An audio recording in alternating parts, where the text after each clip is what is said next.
Bismillahirrahmanirrahim. Assalamualaikum warahmatullahi wabarakatuh.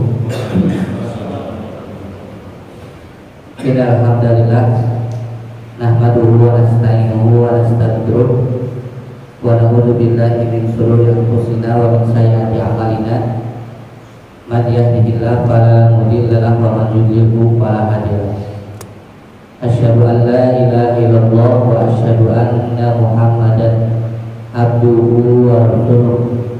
Allahumma shalli wa sallim ala Muhammad wa ala alihi wa sahbihi ajma'in wa man tabi'ahum bi ihsan amma ba'du. Faqala Allah Ta'ala fil Qur'anil Karim, a'udzu billahi minasy syaithanir rajim.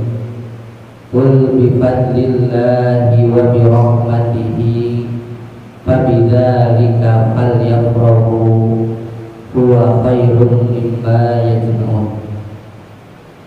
Faqala Nabiyyu sallallahu alaihi wasallam, lan yunajjiya ahadan minkum amalu.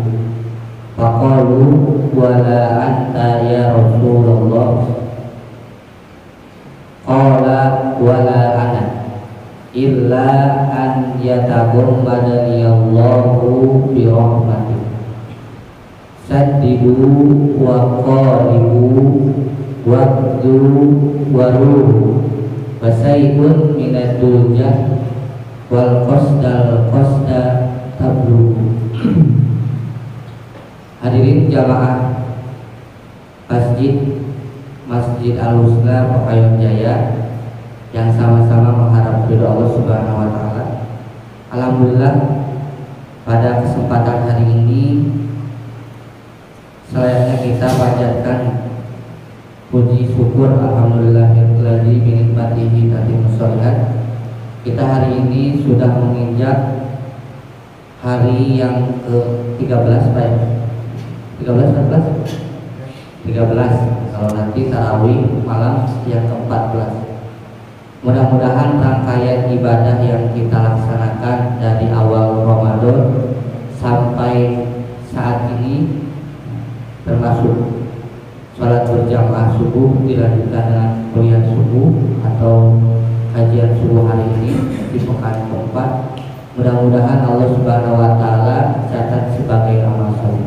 Amin ya rabbal alamin.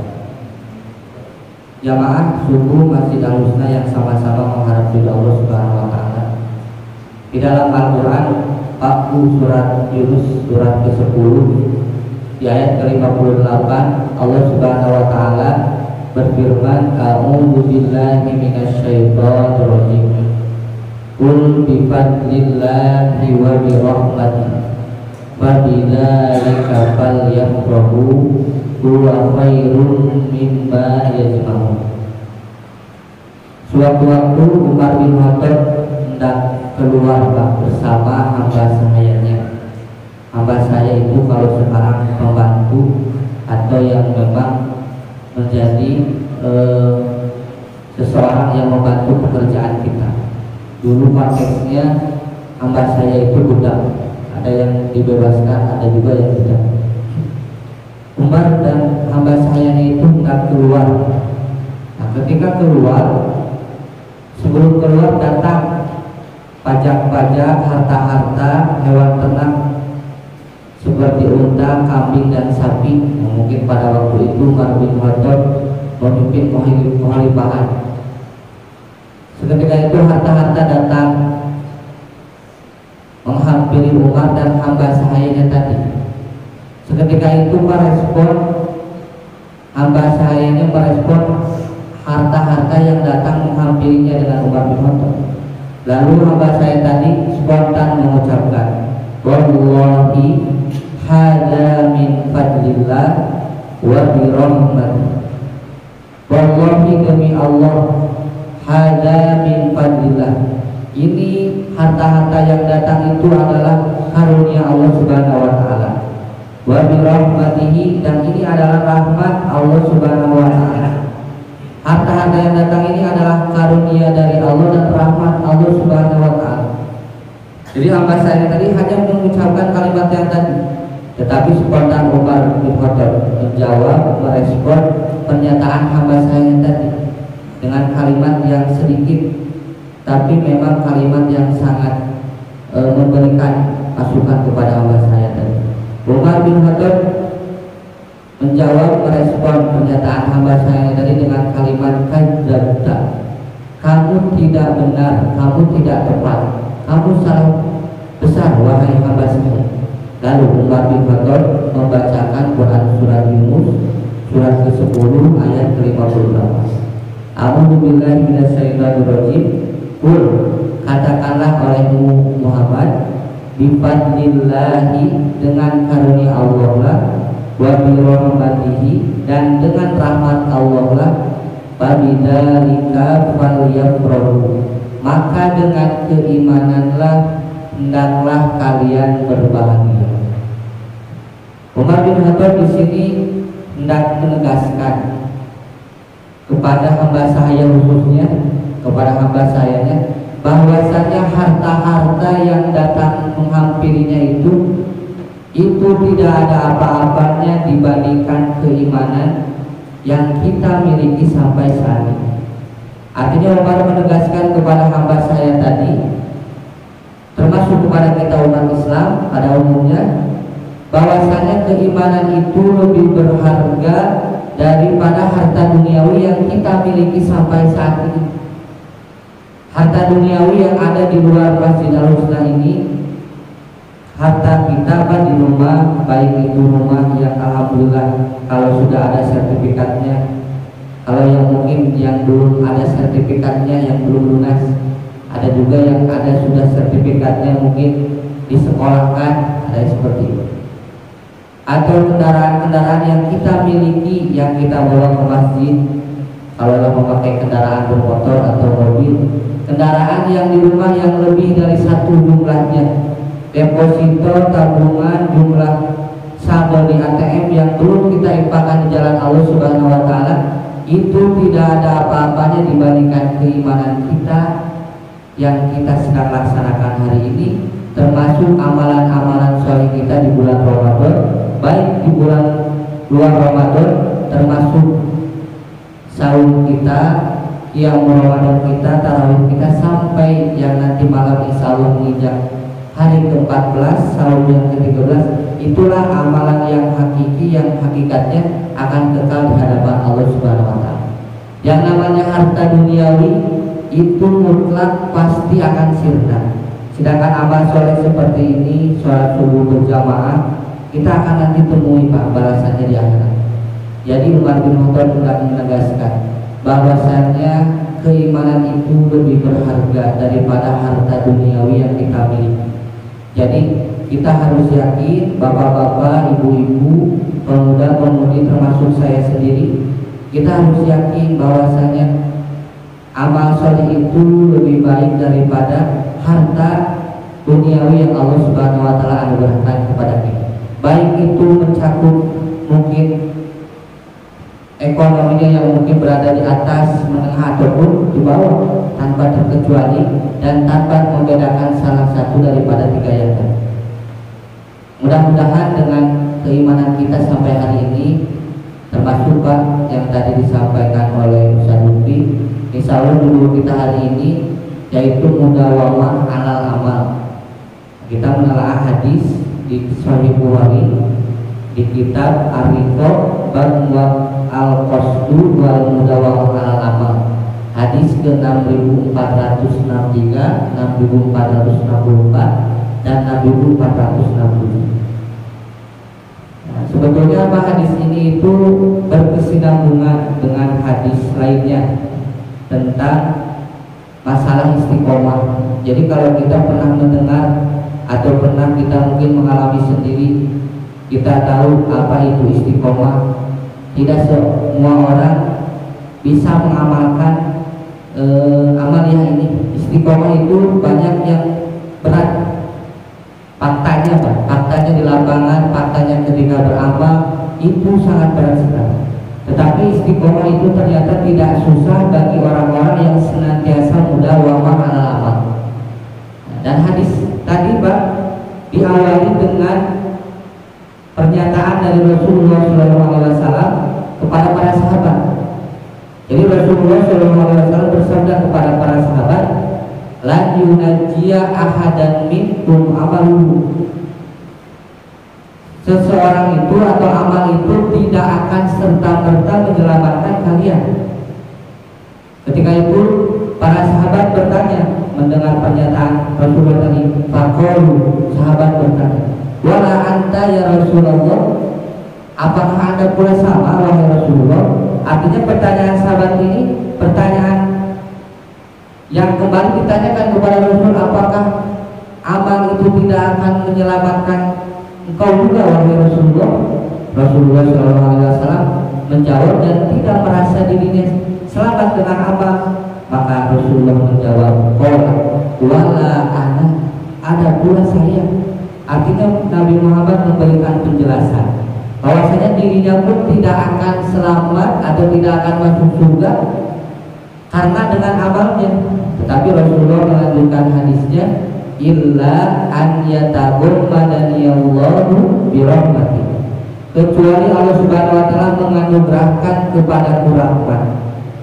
Inilah yang menjadi hadis, yang menjadi dalil bahwasanya seseorang itu masuk surga bukan karena amal. Jadi amal itu bukan penyebab salah seorang masuk surga. Di hadis yang lain, di redaksi hadis yang lain, Rasulullah SAW bersabda kepada sahabat bahwasanya seseorang itu sudah diketahui kedudukan surga dan nerakanya. Ketika kita mungkin ada ustaz menyampaikan kedudukan bapak-bapak, ibu-ibu, pemuda-pemudi jamaah di sini itu sudah ada surga dan nerakanya. Kira-kira yang terbesit dalam hati bagaimana? Rasul waktu itu menyatakan pernyataan seperti tadi, seseorang itu kedudukan surga atau nerakanya sudah diketahui. Ketika itu para sahabat heran dan bertanya kepada Rasul, kalau seperti itu kedudukan kita sudah diketahui surga dan nerakanya, untuk apa kita beramal? Kalau istilah itu kenaon atau beramal hari apa, tahu surganya sudah ditentukan atau nerakanya, cuma kita tidak tahu. Rasulullah tidak menjawab dengan bahasa atau jawaban yang membingungkan sahabat, tetapi Rasul menjawab dengan kalimat ikmalu, beramalah, kata Rasul, fa innaka muyassarun, sampai beramal Allah Subhanahu wa taala akan mempermudah amalan tersebut. Artinya kita bersyukur pada hari ini kita yang konsisten hadir sholat berjamaah di masjid, sholat tarawih kita ikhtiarkan secara maksimal, sahur juga kita usahakan maksimal.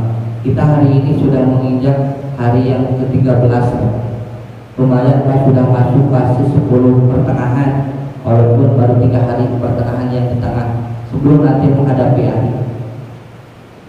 Jadi Rasul menyatakan beramalah kalian, sesungguhnya seseorang itu akan dimudahkan dalam beramal. Artinya seseorang kalau sudah dimudahkan amal soleh itu harus tadi sesuai dulu kita hari ini, modal wafah amal konsisten dalam beramal. Jamaah Masjid Al-Husna yang sama-sama mengharap ridha Allah Subhanahu wa taala, Rasul menyatakan bahwasanya tadi seseorang masuk surga itu bukan karena amal tetapi karena rahmat Allah Subhanahu wa taala. Dan itu disampaikan kepada para sahabat dikarenakan pernyataan Rasulullah sendiri yang menyebutkan seseorang tidak akan masuk surga dikarenakan amalnya. Begitu pula Rasulullah SAW. Di dalam hadis tersebut itu ada kelanjutannya, dan ini yang jarang dibahas mungkin, atau mungkin yang lain juga pernah membahas.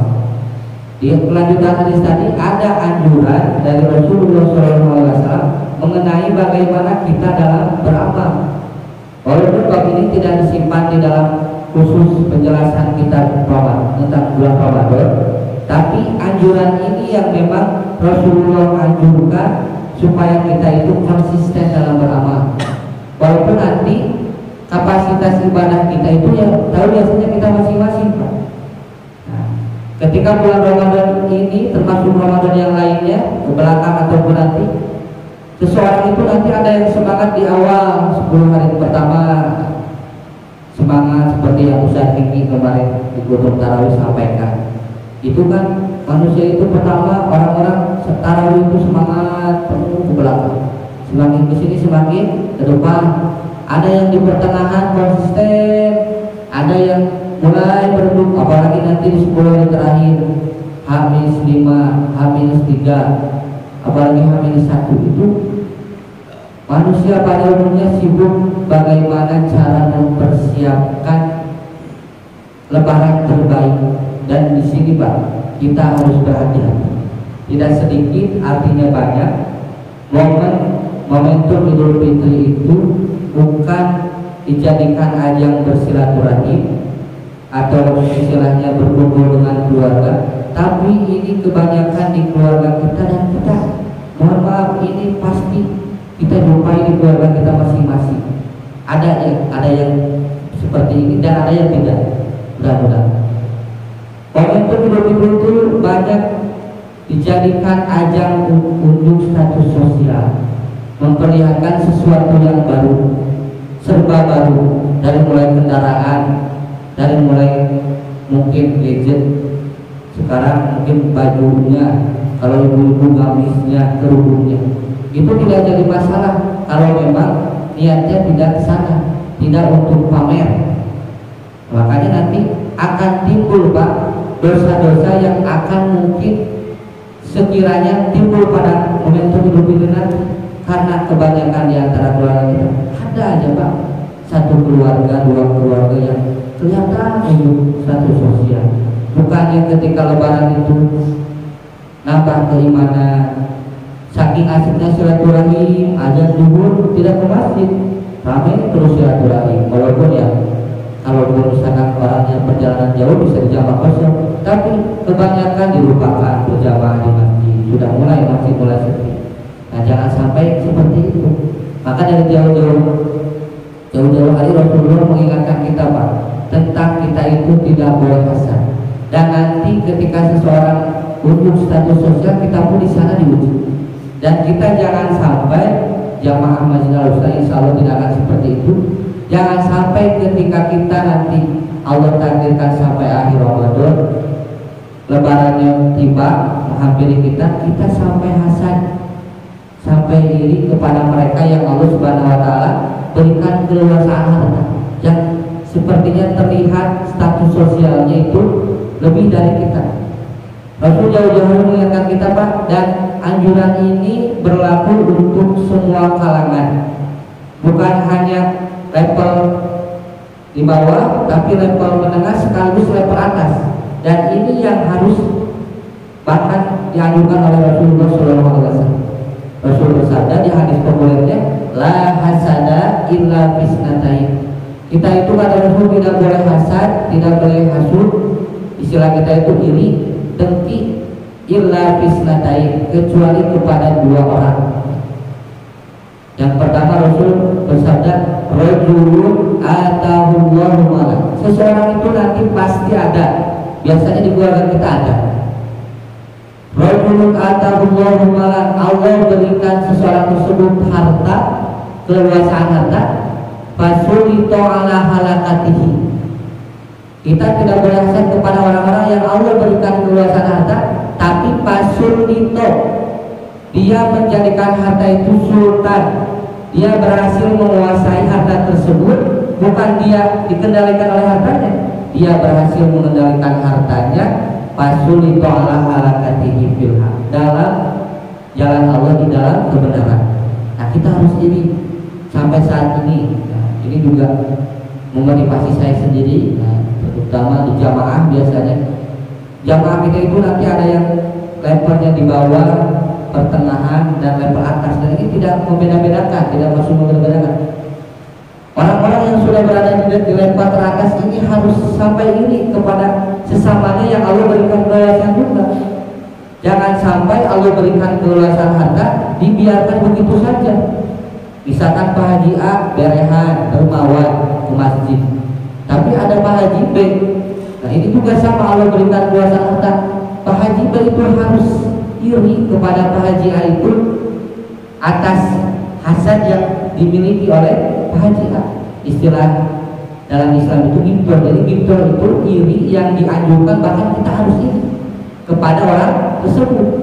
Dan ini iri hasan yang dianjurkan, bukan iri dengan harta-harta yang tidak diinfakkan di jalan Allah Subhanahu wa taala. Itu yang pertama. Dan yang kedua, rajulun atahu hikmah. Kita harus iri kepada seseorang yang Allah berikan karunia ilmu, tafaqquh bid-din, ilmunya sangat luar biasa, walaupun taraf istilahnya ijazahnya tidak sampai S1, S2 atau S3, tapi Allah berikan karunia tafaqquh bid-din.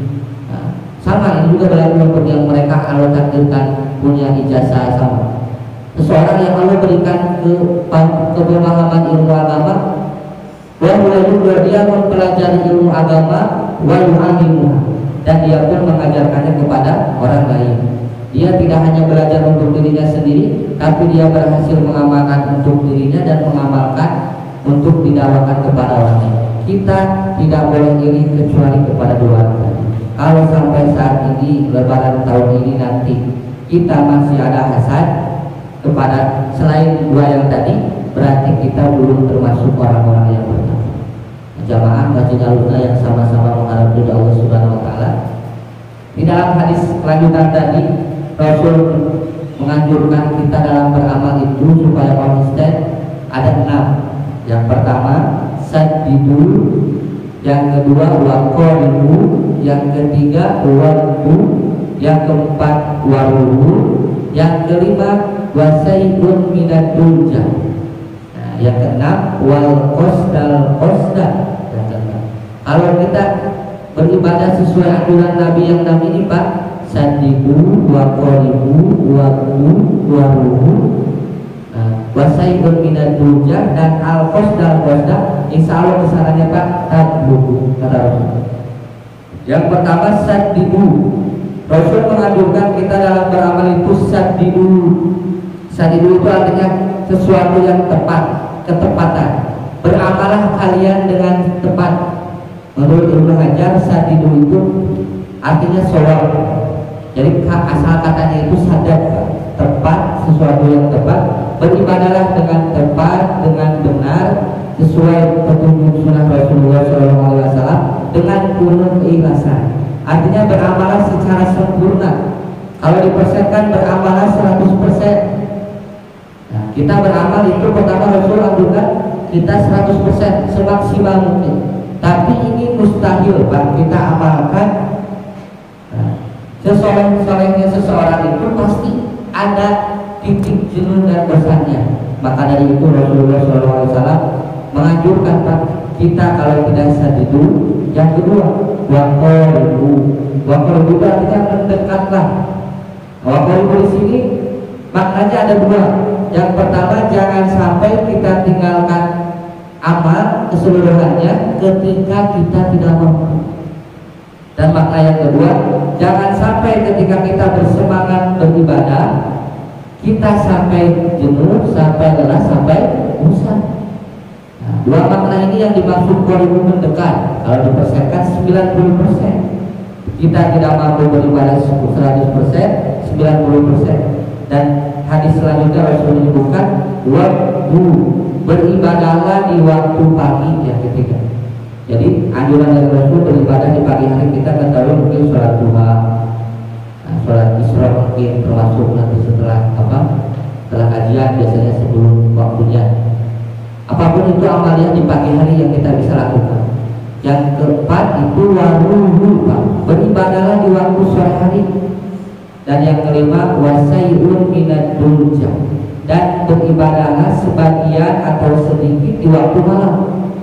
Nah, yang keenam wal qasdal qasda, dan beribadahlah pertengahan, yang pertengahan kata Rasul. Dan ini al qasdal qasda ini yang termasuk Rasul di dalam kitab Sahih Bukhari, kitab Al-Bab Al-Qasd ini yang dibahas. Nah, cuma nanti beribadah di pagi hari itu Pak, tadi istilah kalimat tadi waktu itu berasal dari ubu itu Pak artinya perjalanan, berpergian di waktu pagi. Nah, kalau waruhu berperjalanan di waktu sore. Sedangkan ad-dunya itu berperjalanan, berpergian di malam hari. Jadi untuk perjalanan di pagi hari, rudu berperjalanan di sore hari, dan adulja itu berperjalanan di malam hari. Coba Pak, di antara tiga yang tadi di kalimat hadis ada di adulja itu ada kata sayyid wa sayyid minadulja.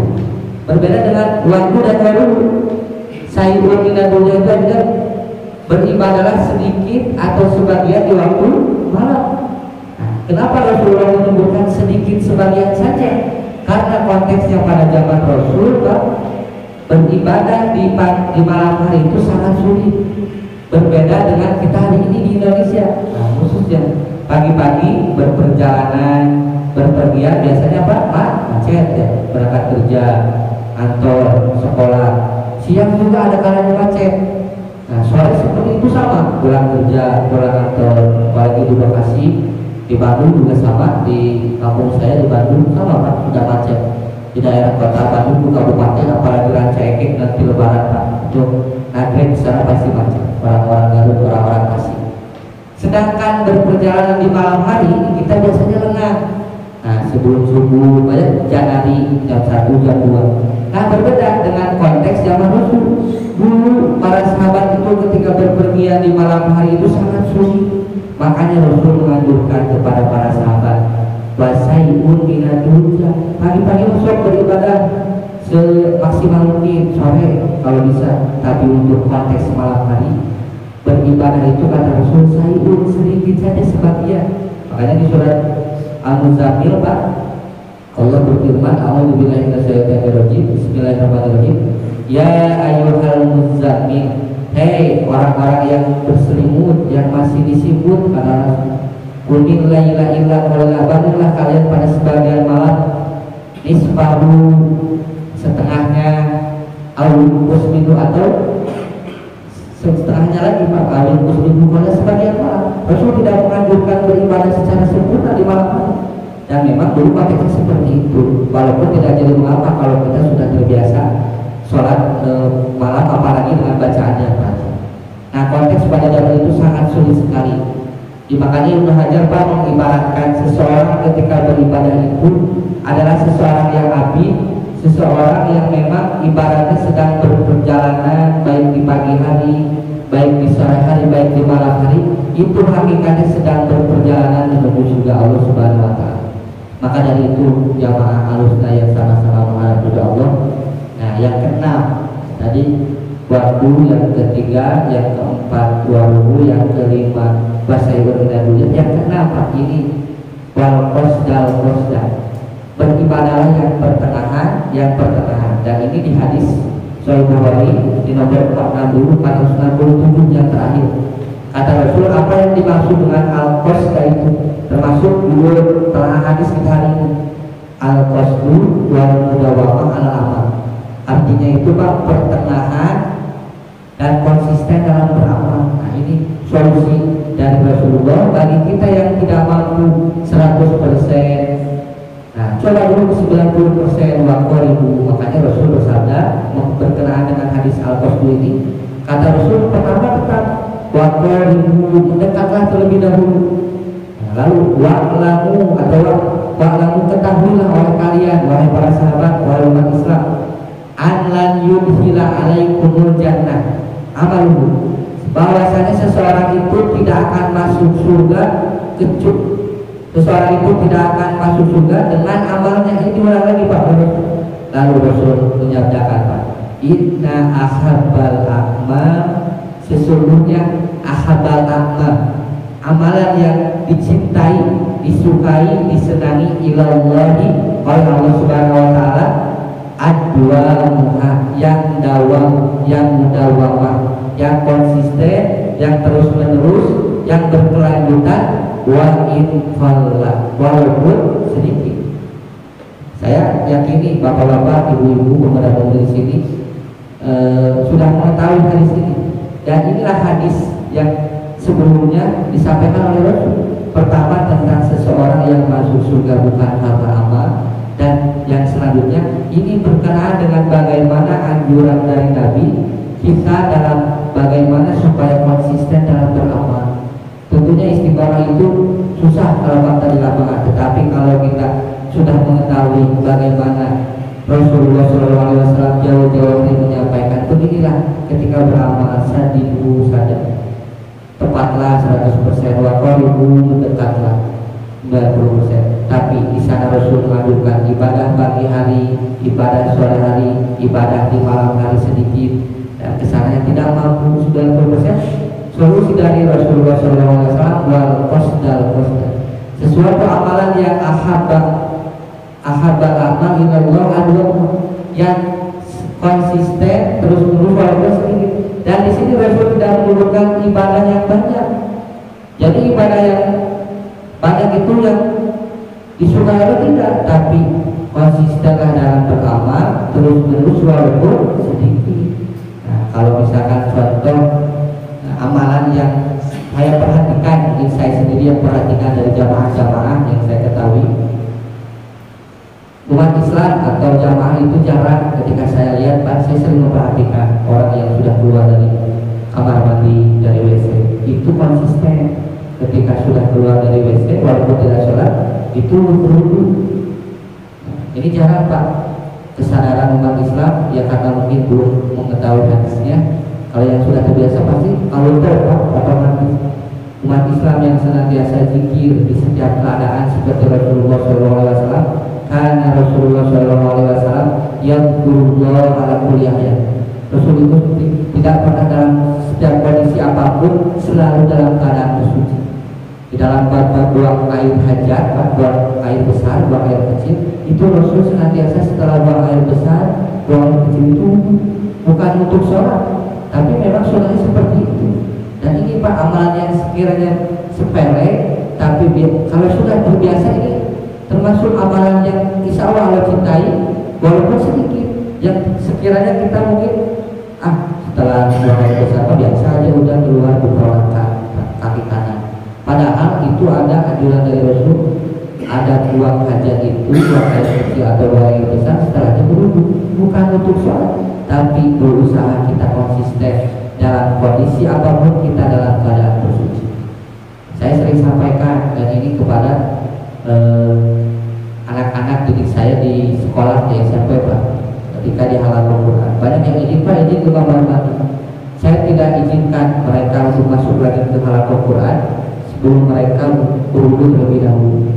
Masuk cepat-cepat, biasa kalau anak-anak buang air kecil masuk, tidak terlihat dulu, kita suruh sudah berwudu atau belum, silakan berwudu terlebih dahulu. Kalau tidak berwudu, jangan masuk. Itu pendidikan dasar kepada anak supaya terbiasa dari kecil bagaimana ada buang air kecil, ada buang air besar.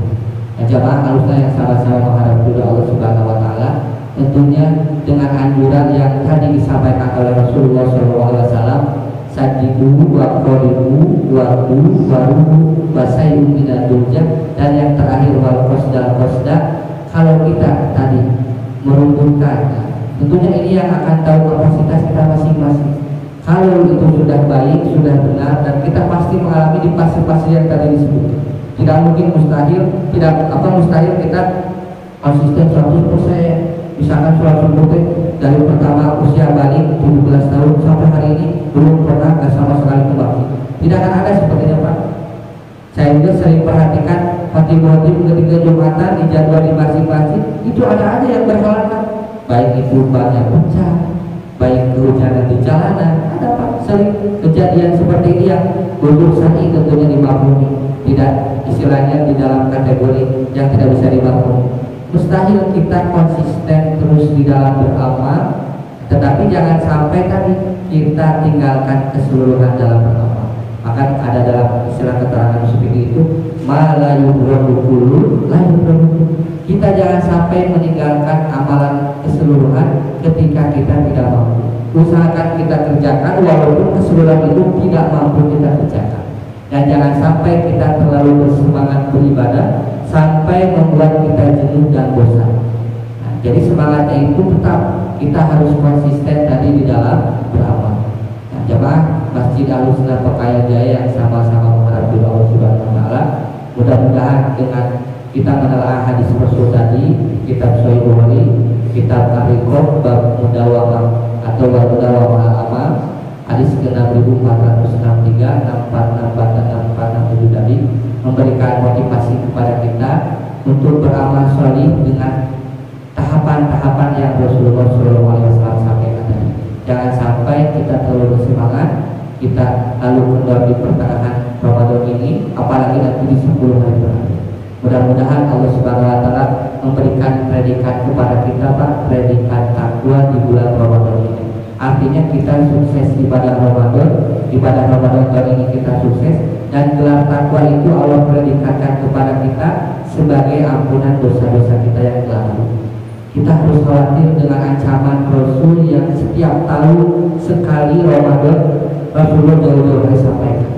Rogima'an kurojulin. Rasul kalau bersabda itu pas sampai 3 kali. Itu artinya penegasan dari Rasulullah.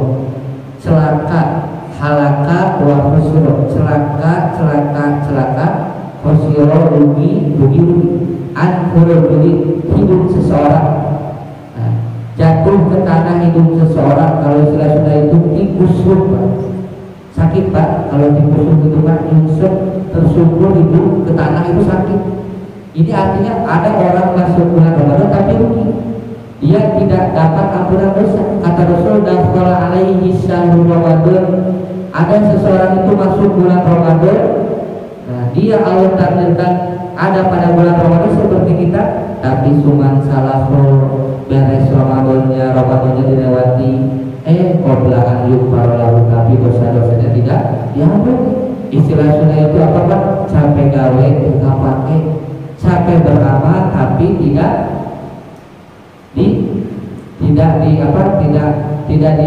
dipakai. Jadi artinya buat sia-sia beramal. Padahal kan hadis inti Ramadan itu 3 yang kita sudah bosan mungkin mendengarnya, insya Allah untuk jamaah masjid tidak akan bosan. Hadis inti Ramadan itu yang 3, man qoma Ramadan, sahur Ramadan, qiyam Ramadan tarawih, dan menghidupkan Lailatul Qadar. Ini harus 3-tiganya syaratnya imanan wal hisabah agar ghufrallahu ma taqaddama min dzambi. Tapi kenapa tadi ada seseorang yang rugi pada bulan Ramadan? Ternyata dia tidak memperhatikan pilar-pilar penopang ibadah Ramadan tadi. Sebagaimana sahur itu merupakan fondasi Islam, sahur pun ada penopang dan pilar-pilar. Mudah-mudahan kita bisa memanfaatkan pilar-pilar ini. Kita maksimalkan sahur 30 hari atau 29 hari full. Kalau nanti ada yang berbeda, ada yang 29, ada yang 30, itu istihad. Kita maksimalkan juga qiyam Ramadan kita, walaupun tidak mesti wajib di masjid tiap hari, tapi bagusnya di masjid Rasul pun 3 hari. Kita pun berhasil bisa memanfaatkan malam Lailatul Qadar. Tidak mampu 10 hari, minimal kita menghidupkan malam di hari-hari fil asri min bitril awahir, di hari-hari ganjil saja. Mudah-mudahan Allah berikan predikat takwa, sukses ibadah Ramadan, dan kita tidak celaka pada Ramadan tahun 1445 ini. Dan semoga Ramadan tahun-tahun yang lalu pun Allah berikan ampunan, predikat takwa, dan sukses pula ibadah Ramadan. Karena kita tidak tahu tahun depan kita akan jumpai lagi. Jangan jauh-jauh untuk Ramadan tahun depan, sampai akhir Ramadan pun tidak ada yang menjamin kita bisa Allah takdirkan sampai akhir Ramadan. Tapi bukan berarti pesimis. Kita meminta kepada Allah di bulan Ramadan ini, bulan yang Allah kabulkan doa-doa di antara terbit fajar sampai terbenam matahari, sampai nanti berbuka sahur. Kita berdoa semoga Allah sampaikan kita di akhir bulan Ramadan, agar satu saja permintaan, agar Allah Subhanahu wa taala mengampuni dosa-dosa kita sebagaimana sabda Rasulullah. Mudah-mudahan kita semua bisa konsisten dalam beramal sholih sampai selama hayat di kandung badan, sampai Allah wafatkan kita dalam keadaan muslimah. Itu saja yang dapat disampaikan, mudah-mudahan bermanfaat. Rabbana hab lana min azwajina wa dhurriyyatina qurrata a'yun waj'alna lil muttaqina imama. Rabbi ij'alna muqimas shalah wa min dhurriyyatina rabbana wa taqabbal du'a innaka antal alimul hakim. Rabbi hab li min ladunka dzurriyyatan thayyibah innaka antas samiul du'a. Allahumma ij'alna minal ladzina idza ahsanu istaghfaru wa idza asa'u istaghfaru. Allahumma hdina ila siratikal mustaqim. Rabbana taqabbal minna innaka antas samiul alim wa tub 'alaina innaka antat tawwabur rahim. Rabbana atina fid dunya hasanah wa fil akhirati hasanah wa qina adzabannar. Subhanaka rabbika rabbil izzati amma yasifun wa salamun alal mursalin walhamdulillahi